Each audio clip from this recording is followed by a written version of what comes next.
the role of international cooperation for a sustainable future. We've been listening to ideas about collaboration across sectors, across stakeholders from day one, and it's clear to us that without meaningful collaboration, no meaningful future can be achieved. So in line with that thought, the stage is now set for the next plenary, and we have some distinguished officers here, leaders here, who are going to talk to us. It's my privilege to bring on stage first His Excellency Darkhan Seitenov, Deputy Head of the Mission, Embassy of the Republic of Kazakhstan. Hearty welcome on stage, sir.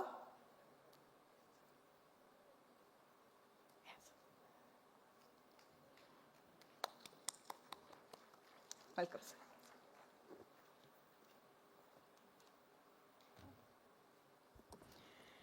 Being joined by Her Excellency Bohloeki Tlhaku Morojele, First Secretary of the High Commission of the Kingdom of Lesotho. Hearty welcome, ma'am.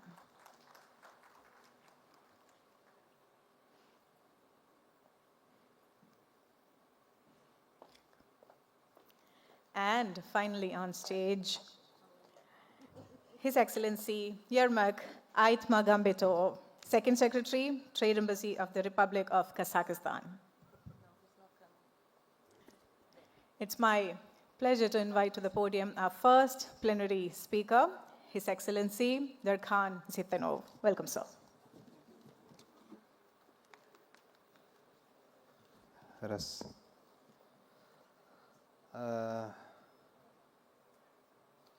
Dear Pro Vice Chancellor, Madam Leda, Dr. Gaurav Gupta, distinguished guests and participants, ladies and gentlemen. First of all, I would like to thank the organizers for the opportunity to participate in such an important event today. So this is my first time visit in this beautiful city, and I'm delighted by the beauty and the hospitality of its people. I would also like to express my gratitude for the opportunity to speak to the representatives of one of the most dynamic and progressive regions of India, the state of Kerala. The state of Kerala is known not only for its rich culture and natural beauty, but also for its level of education, entrepreneurial activity, and innovation. Kazakhstan and Kerala have much in common: a commitment to sustainable development, openness to international cooperation, and a focus on innovation. Since this is our first collaboration with Jain University, I would like to brief you about the Kazakh-Indian relations which are developing in the spirit of strategic partnership, which was established in 2009 when my President Nazarbayev was visiting India as a chief guest for the Republic Day. And the main highlights of the cooperation are absence of any political issues between Kazakhstan and India. As regards international situation, we share a very similar position on international agenda. During these years, we have been able to achieve a lot together thanks to a mutual relationship based on mutual respect and implementation of interests. India has historic relations with Central Asia. Kazakhstan holds special place in the region. The relations between our peoples are deeply rooted from the ancient past. We attach a great importance to promoting economic ties with India. And if I'm not mistaken, nowadays we have trade turnover about $2 billion US dollars. And both regions, Central and South Asia, possessing inexhaustible economic and natural resources, big intellectual capital, turn into an effective platform for global processes. The center of global economic activity, transport corridors, fast-growing markets, and digital technologies are shifting here. The historical role of this Great Silk Road as the ancient transport and logistics network connecting Central Asia and the Indian subcontinent, West and East, cannot be overestimated. We must revive these traditions in modern conditions, since a lot already done in this direction. I am confident that the new Silk Road as a land bridge between countries, peoples, and culture will ultimately take a central role in economic development, tradition, and innovation in the 21st century. Dear participants, we live in a challenging time, but also of great opportunities. Any opportunity is, first of all, the result of combining ideas and communication. Today, I can note that Kazakhstan and India are becoming more and more open for mutual business communications and investments. Common desire and rapid economic growth of both countries open up broad perspectives for constructive and mutually beneficial cooperation. So, in recent years, bilateral interaction has experienced dynamic growth in various fields. I would also like to note that today there is global optimism towards India's economy. This is because India offers a perfect combination of openness, opportunities, and options. And I'm already excited. I'm really excited to see the highly responsible and efficient work of the government of India. To promote the interregional interconnectedness of Central and South Asia, it's crucial to develop effective cooperation mechanisms in politics and diplomacy, trade, economy, education, and culture. The organization of such events can serve as an effective dialogue platform for discussing topical issues in various areas. I believe that the summit being held today will not only produce ideas but also practical results. For our part, we will do our best to make our joint cooperation bear fruit. Ladies and gentlemen, to conclude, I would like to highlight the importance of decisive actions in innovative partnership on national and regional levels in order to achieve progress on global goals. Kazakhstan is open for cooperation and constructive interaction with all the strategic as well as interested international partners. I would like to thank once again the leadership of Jain University as well as Kerala government for the hospitality extended to me and my delegation, and express confidence that the event will give a significant additional impetus to further development of cooperation of India with Kazakhstan and with its partners. Thank you for your attention. Nani. So, taking this floor, so I would like to also highlight few moments between Kazakhstan and India relations. Just for your kind information, that nowadays Kazakhstan we have 14 direct flights between Almaty and Delhi. 7 flights operated by Indigo, while other 7 flights operated by Air Astana, or national carrier of Kazakhstan. And recently, we have also launched the 3 flights between Almaty and Mumbai. And Kazakhstan has already cooperating with several Indian universities, like Sharda University and JNU. So, if Jain University is interested in collaboration with Kazakhstan's universities, so I can hand it over to you. This is the general information about the universities in Kazakhstan. Nowadays, we have about 8,000 Indian students have been studying in Kazakhstan. So and the number of these Indian students has been increasing year by year because of the current situation. I'm not going to talk about, but you are all aware in this eastern part of Europe. So all the students, Indian students, had been studying in those countries are coming to Kazakhstan as well. So thank you very much. Namaskar.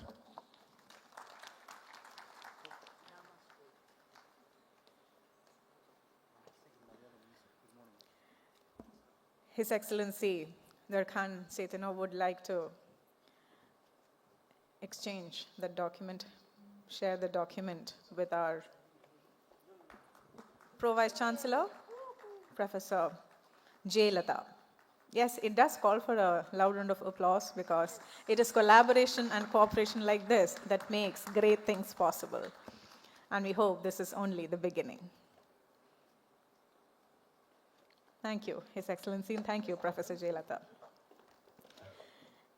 And it's now my pleasure to bring on to the podium Ms. Morojele, First Secretary of the High Commission of the Kingdom of Lesotho, another country which we have a possibility of future with, potential for future with. Welcome, ma'am.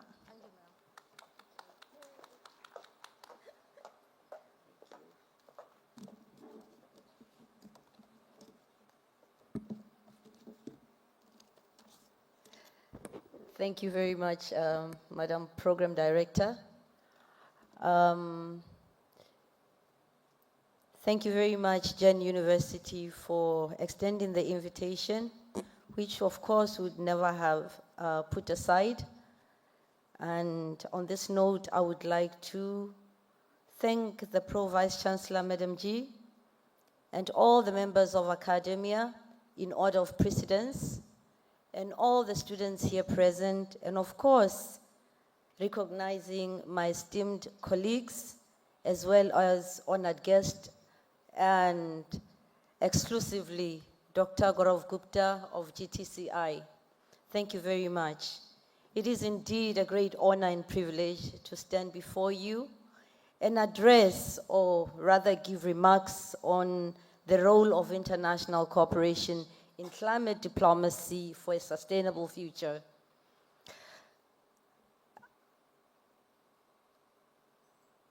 As I have mentioned earlier, I'm very honored today to address the issue that defines our time, which is climate change.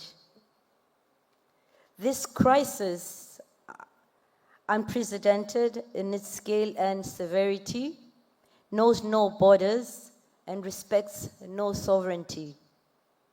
It threatens our economies, disrupts our ecosystems, and imperils the livelihoods of millions across the globe. Confronting such an immense challenge requires more than individual national efforts.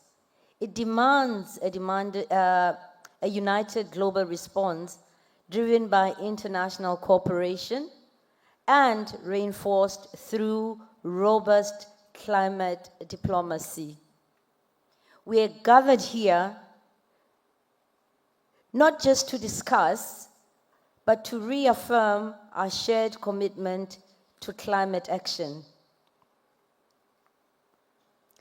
The path to a sustainable future is neither simple nor short, but through strengthened partnerships, strategic diplomacy, and unwavering resolve, we can forge solutions that will stand the test of time. At the heart of effective climate diplomacy lies the need for strong multilateral agreements. The Paris Agreement of 2015 remains a landmark achievement in global climate governance, demonstrating the power of collective action.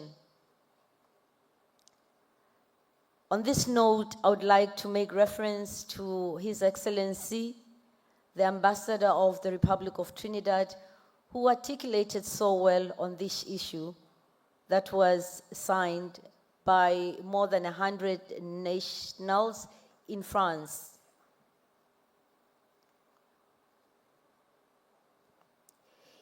Yet, for it is to fulfill its promise, nations must move beyond mere commitments and translate them into tangible actions.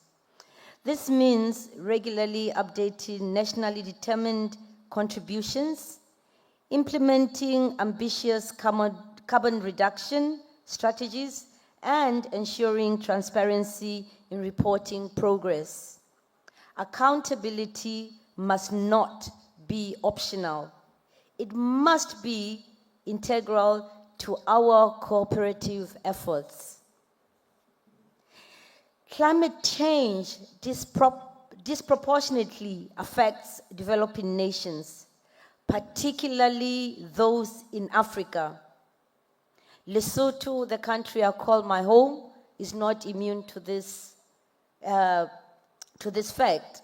And of course, the global south. despite their minimal contributions to global emissions. These nations face a dual challenge, that is, mitigating the impacts of climate change while striving for economic growth. Climate diplomacy must facilitate the equitable transfer of green technologies, fostering innovation that allows developing nations to leapfrog fossil fuel dependent industrialization. Knowledge sharing and capacity building initiatives must be prioritized. Partnerships that enhance renewable energy development, climate-smart agriculture, and disaster resilience planning are very crucial. However, such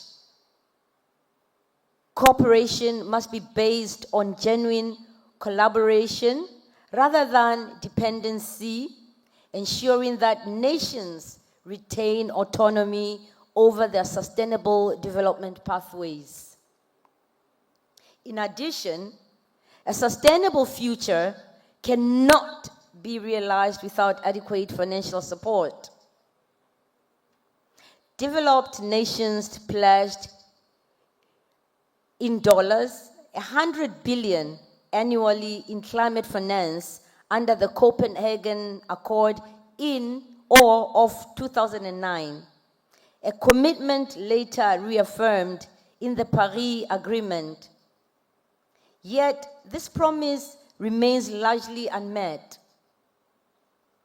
hindering the ability of developing nations to invest in climate mitigation and adaptation efforts.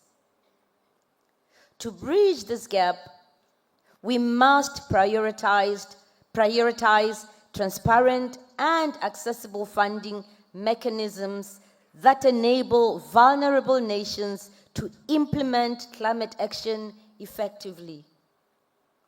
Climate finance must not be reduced to mere aid, but should empower sustainable economic transformation.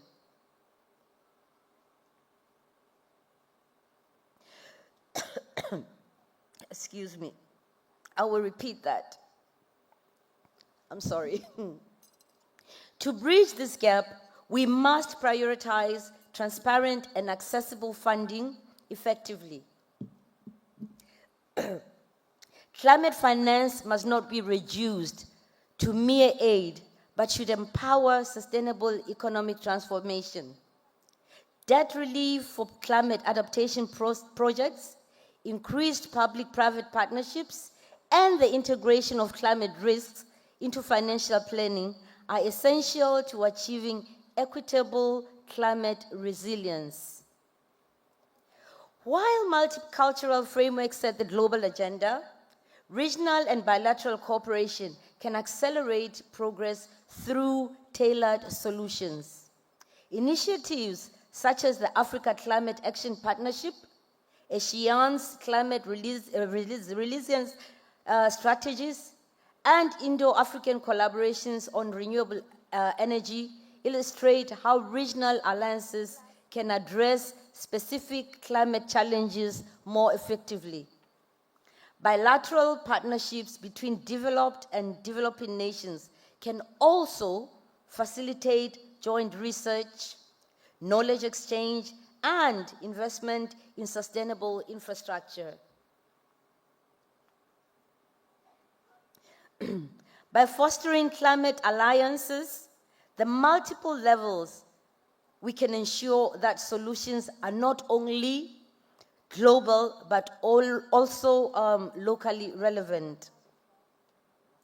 Climate change is not only an environmental crisis, but also a humanitarian crisis.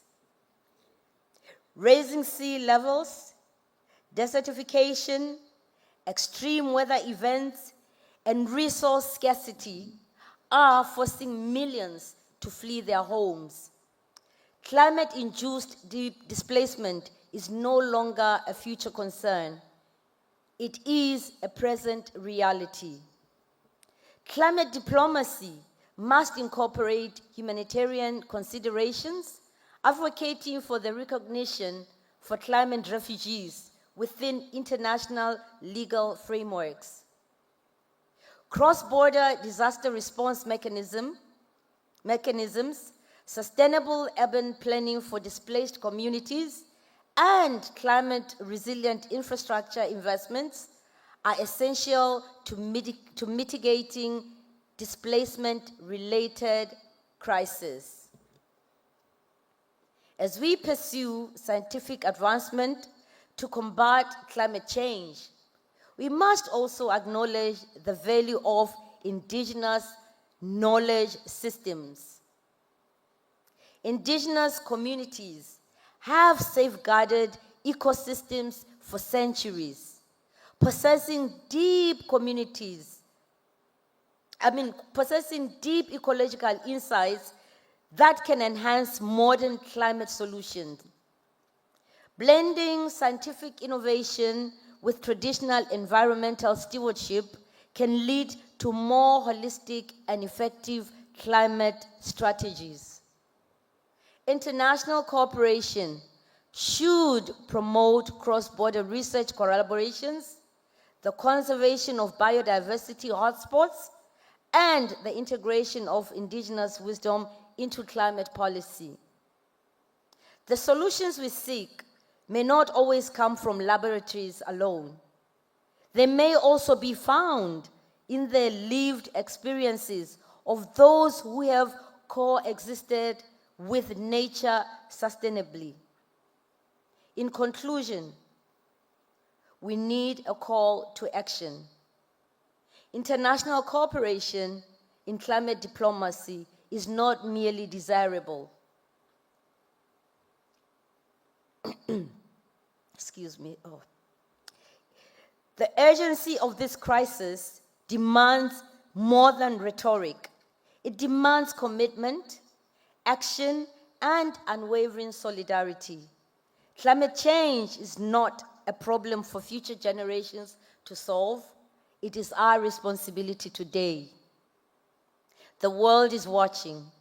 Future generations will judge us not by the speeches we make, but by the actions we take. Let us therefore strengthen our alliances, uphold our commitments, and work tirelessly to build a sustainable and just future for all. Together we can, and we must rise to this defining challenge of our time. Namaste.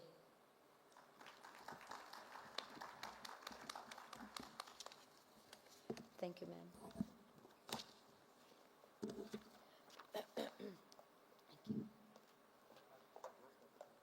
What a powerful line did Ms. Morojele just deliver. The solutions need not always come from laboratories, but they can come from lived experiences. We cannot agree more, ma'am.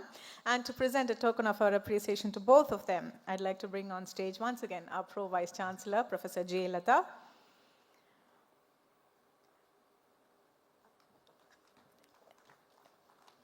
It means so much for Jain University that two key leaders have come on stage to give these messages to us and also sending us a beacon of collaboration. Yes, can we have the mementos to be presented?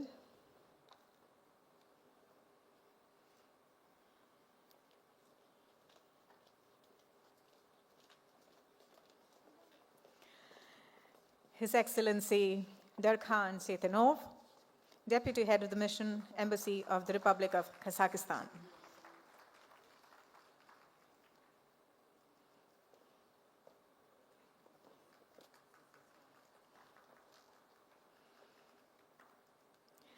Ms. Bohloeki Tlhaku Morojele, First Secretary of the High Commission of the Kingdom of Lesotho. We look forward to a bright future of collaborations with both these countries and to add to the bright future of our students and yours as well. Thank you.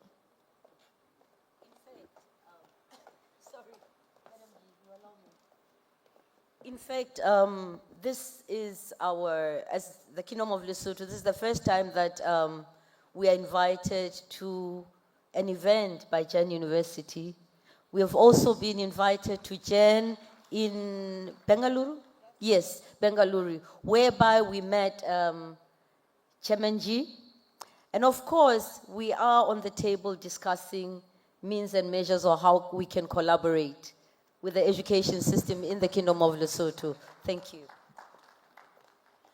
Thank you. Thank you so much once again for joining us. Did we get that photograph? Yes.